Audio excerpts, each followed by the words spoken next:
Well, tonight on the podcast, ladies and gentlemen, we want to get to a couple of responses from some of the people in the Democrat Party. We're going to look at Hakeem Jeffries. He is the minority leader right now in the House of Representatives. He is the first black in that position. Then we're going to look at Vice President Kamala Harris, and then we'll, finish up with Representative Ayanna Presley. So when this initially happened, this in Jacksonville is very horrific. It was horrible for the family, of course, horrible for the nation. And we were waiting, I definitely was waiting to see what was going to be the response of people in the Democrat Party. Are they going to stand with the black community? Are they going to call it for what it is, white supremacy, anti-black racism, anti-black terrorism? Are you going to call it that? Or are you going to do the same old, playing games with us? Now, I will tell people this who come over to this podcast. I hold Democrats more accountable because our community have voted for them wholesale. Our community has voted for them in many elections up to the tune of 90%. So if you're giving all your votes to the Democrat Party, then that is the party that I'm going to hold accountable. It's like your children. If your children are doing wrong, then you're going to hold your child accountable. If it's your husband, it's your wife, if they're doing wrong, it's other family members, you're going to hold them accountable. You're not going to tell them just one time. You're going to continue to tell them because you need them to correct their ways. So if you are bothered by what I say about the Democrat Party, I suggest for you go watch a podcast or a programming that's going to give you your feel-good messages about the Democrat Party. And there are plenty out there for you. You know where they at, but yet you keep coming back here. Why? If you don't like what we're talking about with the Democrats, you're so offended and trying to defend the Democrats so much, then you know where to go. You know, I don't have to tell you. They're easily accessible way more than I am. So if you are here to continue to listen to what we're saying here, you know we're speaking the truth. It's just hard for you to accept because you look at the Democrats, especially in the black community, as a cultural party for you to be with. It's culture for you. It's a religion for you. And I've said that many times before. Is that black people in America view the Democrat Party as a religion. I'm more aligned with community, not party.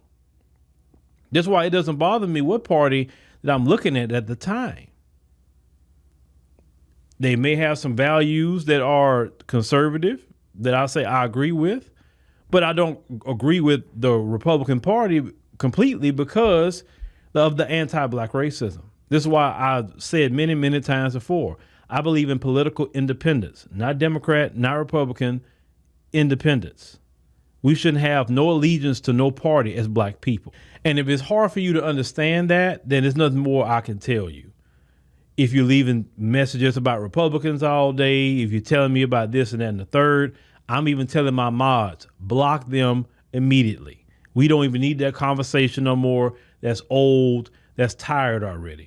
This is for adults, not children that can't think for themselves. Now, we want to get to first Representative Hakeem Jeffries. What was his initial response? What his statement was? We want to go through it, and we want to make sure to put up the picture of the victims while we're reading this so it can really sit in with you a little bit more. So let's look at that. Hakeem Jeffries, Democratic leader. This is directly what he posted. The racist shooting in Jacksonville is the inevitable consequence of reckless public officials. Instead of being a man and saying Ron DeSantis, why are you saying public officials, sir? There's no reason to say that. Name them. It should say it's the white supremacist shooting in Jacksonville is the inevitable consequence of the reckless and racist comments that Ron DeSantis was saying. That's what it should have said at first, but let's continue. He said reckless public officials who coddle right-wing extremists, whitewash painful parts of our history, It shouldn't be ours, sir. It should be black history, and flood black communities with weapons of war. You should say black, but you're not saying that. Okay. You say hate crimes. You say anti-Semitic attacks. Now look at the people on the screen. Is any of those people on the screen from the Jewish community? Obviously, we know they're not. And he says, and anti-Asian violence are on the rise. Now, is any of the victims, are they Asian Americans? Clearly, they're not. Why are you talking about other communities when it was an attack on Black America? The white supremacist terrorist said he was going out to kill ends. He didn't say Asians. He didn't say Jewish people. He didn't say any of that. He said black folk. But you Democrats always trying to pivot away from black folk. He continues to say neo-Nazis are armed to the teeth and marching in our streets. No one in America is safe unless everyone is safe. He says elected officials and presidential candidates who peddle poisonous attacks on our diverse society. Why are we talking about diversity? Why? Remember, the subject is Jacksonville, not diversity.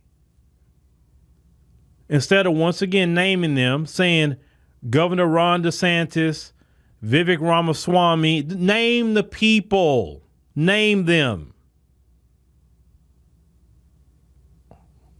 who peddle poison attacks on our diverse society. They're not attacking a diverse group of people. They're attacking black people. Vivek Ramaswamy is attacking black people.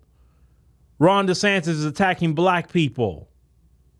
He said target historically vulnerable groups. What groups are they targeting? Ban books and minimize the pain caused by organized terrorists like the KKK are recklessly fanning the flames of racial hatred. They must cease and desist their dangerous actions immediately. Well, you are in the federal government. Why don't you go to the DOJ and say, hey, what federal charges can be put on these guys? What federal laws are they breaking? Y'all can do that, right? You say thoughts and prayers are not enough. That's the only part so far I agree with. You say upon returning to Congress in early September, House Democrats will continue to vigorously push common sense gun safety. Y'all, now you made it about the guns. Not about white supremacy, by guns, measures designed to combat the gun violence epidemic. It's not a gun violence epidemic. It's an epidemic of white supremacy. But the Democrats, of course, this is their leader here, and he takes his cues from the top. Now you made it a gun issue, not white supremacy, not the targeting of black people by a sitting governor, not even about Vivek Ramaswamy, but you've made it about guns. He said our Republican colleagues can either join us or be complicit in the carnage. You see, we urge the Department of Justice to aggressively investigate violent extremists in our society and prosecute them to the fullest extent of the law. This is an all hands on deck moment. 60 years after the March on Washington, our work is far from over. Then, if we look at sister girl Chucks and Pearls, this is what she was saying. I'm heartbroken by yesterday's shooting in Jacksonville. This act was reportedly driven by racism and hatred, carried out with a weapon of war that should never have been on the streets. These tragedies must stop. We must renew the ban on assault weapons. It's overdue. Kamala didn't even mention black people at all. She just said it was racism and hatred. She's making it a gun issue as well. Politics, and politics. That alone, ladies and gentlemen, is very, very disrespectful to the black community. At this moment, you make it about politics instead of making it about white supremacy. And let's call it what it is. They have enough federal laws on the books to dismantle every white supremacist group that's in existence.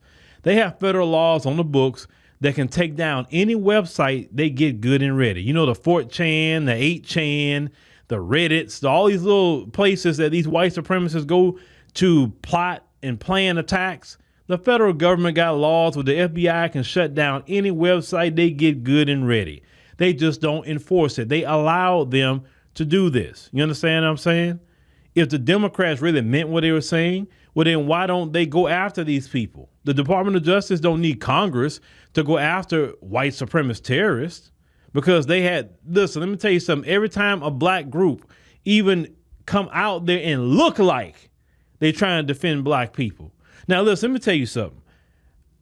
You may not agree with everything with Grandmaster Jay and all that with the NFAC, but let's call it what it is. Grandmaster Jay didn't go out there and harm nobody. He didn't. I didn't see him do it. The NFAC, from what I seen, they didn't harm anybody. But yet, look what they did to Grandmaster Jay. Every time black people come out and say, I'm going to defend myself, you can look at the Black Panthers. You can look at any group out here that say we're going to defend black people. They find some law to get somebody locked up. Or they ruin their life enough where they just get out the group and they just go somewhere else and live. Some people in history have left the country because of the targeting, of them ruining their life. They say, man, look, I better get out of here before these people put me away and I'm not going to ever see life again. You understand? So they have laws on the books. Trust me. The Black Panthers, and they was feeding the people in the community. That was dangerous to them. Feeding people. Look at what they did to Fred Hampton. Fred Hampton didn't harm nobody. He didn't. He didn't go in there and do anything in a church like these white supremacists do, or a school, or a store, or a mall. None of that. They're allowed to run around, get legal weapons. Legal now, because every time they're doing this legally. Biden, if he wants to, can make it very difficult for anybody to get a gun because he's running the ATF. He can make the ATF and the FBI scrutinize anything they want to. He can make them do whatever background check. Oh, yes, he can. He don't need Congress for that. But they're not doing it. See, Democrats come out talking about the gun issue, but they're not really doing nothing about the gun issue either. Oh, it's the Republicans. It's them. No, it's not just them, because you write executive orders for everything else. So why don't you write an executive order if it's truly a gun issue? Where's the executive orders limiting, the amount of purchase of bullets, or putting regulations so hard on certain type of weapons? Listen, let me tell you something. All the ATF have to do, if they really want to get rid of the AR-15, all they have to do is make the AR-15 Class 3 status. Now, anybody know anything about Class 3? You got to have a particular license to buy a Class 3 firearm. And that license is, I think I was told, $10,000 and up. And you're heavily scrutinized to get a Class 3. All they got to do is categorize the AR-15 as a Class 3, and that's the end of it. Because most people can't afford that, and they can't go through the background checks and the scrutiny. A lot of your gun dealers have that license. So don't tell me that you can't. If you really want to get rid of the AR-15, don't tell me you can't. Because once you make it Class 3 and say, hey, if you got that, you better turn that in, or you getting arrested for having an illegal weapon. Biden could do that right now. He don't need Congress for that. So all this weapons of war crap, I don't want to hear it. Because all you got to do is do one regulation and that AR-15 is done. And let me tell you something about the AR-15. The maker of the AR-15, he said it was a response to the AK-47. So when people are responding to me, well, I don't agree with that, Phil. We should be able to have that. Well, if you want to go to war, go ahead. Go join the U.S. military. Serve the country, right? You can go shoot whatever you want. But if I was the president, that's what I would do. I would make that gun and a couple of others Class 3. And say, yeah, you can have it if you want. Just get a Class 3 license. And then you can have it. And that'll be the end of it. Because most of you wouldn't get it. It's just that simple. There's no reason for anybody to be going out here purchasing that. Now, of course, you could say, well, they can use a handgun. They can use a knife. They can use this and that and the third. Yeah, but a handgun, don't have that amount of firepower. Then the excuses, well, what about the people that put the drums on the handguns and they do this and do that? Well, all you got to do on that is increase the penalty for even possession of it, like they did with crack cocaine. You had one rock, you got 5 years. You in possession of, in which a lot of it is on the books, but you just have to make it much harder for people to get legally. You got to police it a lot more. It's a lot of things that you can do to clamp down on it, but they don't do it. So don't give me that all this, we need to do more. You don't have to do more. The law's already on the books. I get tired of all that shifting blame about Republicans, man. Democrats and Republicans can get rid of that mess overnight if they want to. Now, let's get to Representative Ayanna Presley. I want to play what she has to say about the situation that happened in Jacksonville, because I just want to kind of, highlight some things that she says. So let's go ahead and roll that. Well, first, Reverend Al, I just want to say I appreciate your leadership, and I'm grateful to the thousands that came together yesterday in a front to the racial injustice, to the hate, to the violence that persists. You are exactly right.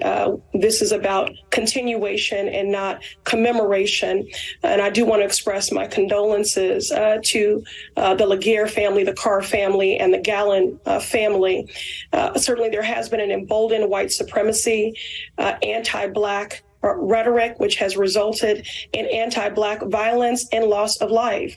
And it's why we must continue to be vigilant and unrelenting in our efforts and call out those that are complicit or active participants in trafficking this hate. It is a matter of life and death. Now, we'll give Representative Ayanna Presley at least, credit for naming it anti-Black violence, anti-Black hate. I appreciate her doing that. I wish Hakeem Jeffries would have said that and really would have been naming people that he's talking about. All that Obama not naming people mess, that doesn't work. All that little passive aggressive kind of response. And when you're dealing with someone that's openly attacking you, you don't respond by being passive aggressive. You have to be extremely direct when you're dealing with anybody that's attacking you, or at least attacking us. I'm going to name them if they're attacking our community. But what is the Democrats going to do about it? That's the thing. Even though Representative Ayanna Presley talks that way, and I appreciate her naming it, great. But when you go back to Congress in September, what are you going to do? That's the key. What are you going to do? Are you going to keep saying, well, it's the Republicans, we can't do nothing because of the Republicans? We don't know. Are you going to listen to me? And I know a lot of you do, whether you want to acknowledge it or not. Are you going to listen to me and recommend that Biden makes the AR-15 a Class 3 weapon? Make the bullets for that gun, make that a Class 3. You need a Class 3 license to buy it. Are you going to do that? Right? I mean, that's the least you can do. But we need to be vigilant about all this. And you have to understand how dangerous rhetoric is, how dangerous anti-Black racism is. The reason why you see me always covering it, whether it's from a Karen or even a white supremacist terrorist, is because the Karens, they create and raise the terrorists. And so we can't sit here and even dismiss the Karens. We can't dismiss nuances. We can't dismiss teachers that's using racial slurs or saying racial things to our children in schools. We can't dismiss any of this stuff, because at any moment it can go up in escalation and turn into the loss of life for Black people. We can't not talk about colonization and things like that. What's happening within our cities, what's happening in the continent of Africa and different places where Black people are at. This is why I am dedicated to calling out anti-Black racism, white supremacist terrorism, white supremacists, and anything like that. I'm dedicated to that because it is to quicken the mind of the people, is to educate the people, and save the lives of the people within our community. And we don't care where the anti-black racism coming from. We don't care if it's coming from a Vivek Ramaswamy. We don't care if it's coming from the real white supremacists themselves or any other groups out there. If they got certain words for us they saying, we need to know what the word is. We need to know in their language what it is. That way when we hear it, we say, oh, we know what that is. We need to know about everybody who has anti-black racism. Just as much as we need to know if someone's an ally or not. We need to know these things. Don't let people even come and tell you, oh, you just have this victim mentality. You have this, you have that. Well, why would I have a victim mentality? Why? Well, maybe I've been victimized for the past 500 years as a collective group of people. It's easy to develop a mentality when you've been suffering something for hundreds and hundreds of years. I mean, you act like after slavery, we was left alone. And that was just it. It was no Jim Crow, no racism. Hey, it was after slavery. Listen, if that was the case, then hey, it'd be a different conversation. And even if we were left alone, we would still have to remember slavery because we not to say never again. That's going to happen. So yes, we are victims. I'm a victim. Yes, I'm a victim. Black people throughout the world are victims. I'm going to repeat that all the time because when you hear me saying that we are victims, I'm a victim. I'm a victim all the time.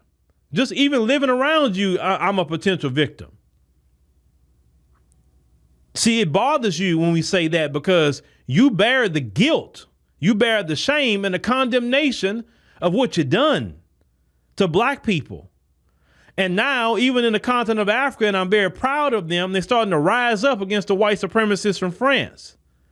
And they are liberating themselves. And I'm so proud of them to see that. I'm proud. I'm so happy to see them liberate themselves. Everybody is getting so tired of you, the white supremacists. Throughout the world, people getting tired of you. Everybody's going to rise against you. Why? Because you've done too much. You oppressed too much. You've done enough. You lie and say you have a democracy. You don't have a democracy. You have an authoritarian regime and you dress it up in a democracy. That's no different than a wolf in sheep's clothing. That's exactly what you are. You're truly a wolf, but you're walking around with a sheep's clothing. You don't want nobody to tell you about your history because you don't want to deal with it. You don't want to make good on your history, which is reparations. You think forever you're going to sit up here and just do what you're doing to black people throughout the world, and we just going to take it, and that's going to be the end of it. Oh, no. Your rule is coming to an end. And it won't be black people being a victim forever. It won't. The days of you attacking us globally, it's coming to an end. It's coming to an end. Not that we even have to stop it. Because to be honest with you, you're actually imploding on yourself. Mark my words, they're going to be attacking each other constantly. And especially about the African continent, they're really going to be attacking each other over it. France is already mad at the United States. The United States won't help them do a Libya right now. They mad. They said that, well, if we got allies like that, why we need an enemy? Well, you know what, France? Good. United States actually learned a lesson from Libya, actually. Not to bring chaos, because they know another Libya is not going to happen, because the world is not going to accept it, and Africa is not going to accept it. Your days of stealing and doing wrong to black people is coming to an end. So with this situation in Jacksonville, we look at what happened in Buffalo. We look at what happened at the Mother Emanuel Church. We look at all these different issues that we see here. You sit up here and attack us, and yet, as the words of our great sister Maya Angelou, and still we rise. You can keep attacking us. You have been attacking us for hundreds of years, and we still multiplying. We still getting better. We getting faster. We're procreating. We looking good, living longer. We getting educated every day. We are rejecting everything that you ever taught. It's happening all the time.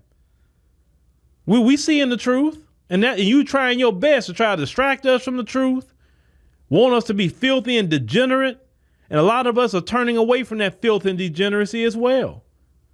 You can put millions of dollars in the Sukihanas and the Sexy Reds all you want, but we're rejecting them for being a willful tool of white supremacy. Because that's what we have to look at, those two individuals or anybody else out here promoting degeneracy. You just willful tools of white supremacy. They are sellouts no different than a Candace Owens is. They're not bringing nothing constructive to the black community. There's nothing wrong with entertainment, but entertainment has its place. You don't have to disrespect the community and be a degenerate to do so. Now, we're going to deal with all the bootlicks and the sellouts. Oh, yes, because we have that problem, and we got to start doing that. And I'm going to tell you black folks this. When we start singling out these sellouts, these sellout politicians, I told you last time, the politicians, the preachers, and Pookie and Ray Rays, when we targeting them, I don't want to hear you either. Because some of you on the sideline, why y'all got to attack black people? Because those black people are attacking us by selling out. I don't want to hear about no political party because, like I said, by politicians, it's Democrat and Republican. Beyond which, it's both. It's not just one. It's both. They're more concerned about a party than black people. But that was very disrespectful what Hakeem Jeffries said, making it about the Jewish community and Asians. But when something happens to the Asian community, they don't say nothing about, well, in anti-black racism, they never say that. Or when someone goes and harm the Jewish community, the last guy that shot up a synagogue ain't say nothing about anti-black racism. They kept it on that particular community. They disrespect us all the time. They use black people to do it. And think about it. Where's the Congressional Black Caucus? Have y'all heard from them? Have y'all seen them? They don't care about black people. They need to change their name to the Congressional Black Democrat Caucus. They are not for the black community. They need to stop. See, the Hispanic caucus is for the Hispanic people, and they fight for their people. I see them doing it. The Asian caucus, they fight for Asians. I see them do it. But the black caucus, they don't fight for us at all. They fight just whatever the Democrat Party tell them to do. They're lackeys. But I don't supposed to say nothing about it. Because what they said in the comments? I'm bashing Democrats by calling out what they do, what they don't do for us. So the Hispanic community have their politicians fighting for them, helping them get businesses going, funding from the government, defending Hispanic people. But the Congressional Black Caucus, the largest caucus on the Hill, we don't get it done for black people. But I don't supposed to say nothing about it, y'all. Because I'm supposed to be talking about the Republicans. What Republicans is part of the Congressional Black Caucus? Matter of fact, there were Republicans that wanted to join. What's his name? Representative Byron, I think Donalds, Republican, wanted to join. I forget, it was another black Republican that wanted to join. I think, was it Mia Love when she was up there? She's not there now. She wanted to join the Congressional Black Caucus, and they said, no, you're not joining. So I guess, once again, it goes back to Joe Biden. If you don't vote for me, you're not black. So if you're not a Democrat, you're not black. I thought it was supposed to be the Congressional Black Caucus. It don't matter what political party we come from. Aren't we black? Aren't we affected by the same issues? Maybe if I think a little different than you, but that's okay. We can work together because we'll figure that thing out because we all brothers and sisters in this. We'll figure that thing out. No, they rejected them and say, you can't join this. That's wrong. All the black people should be a part of that. Not because I don't like you, but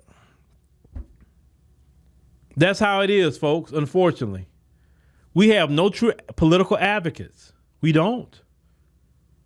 You know, one thing I like about Julius Malema, man, what I love about that brother fight for his people. And I'm like, man, I wish we had some politicians in America like that. I mean, yeah, you got brother Eric Mays. He's one of them, but he's not on a national level.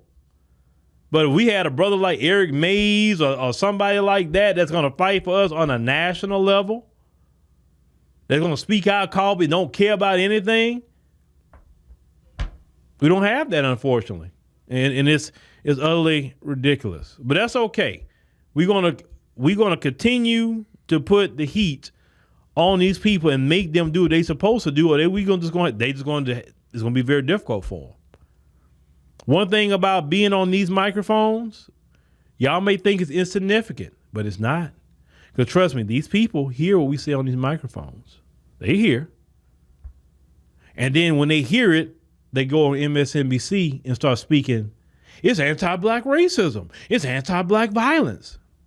Because they wasn't speaking that before. Listen, Ayanna Presley heard the message. Oh, yes, she did. That's why she said that.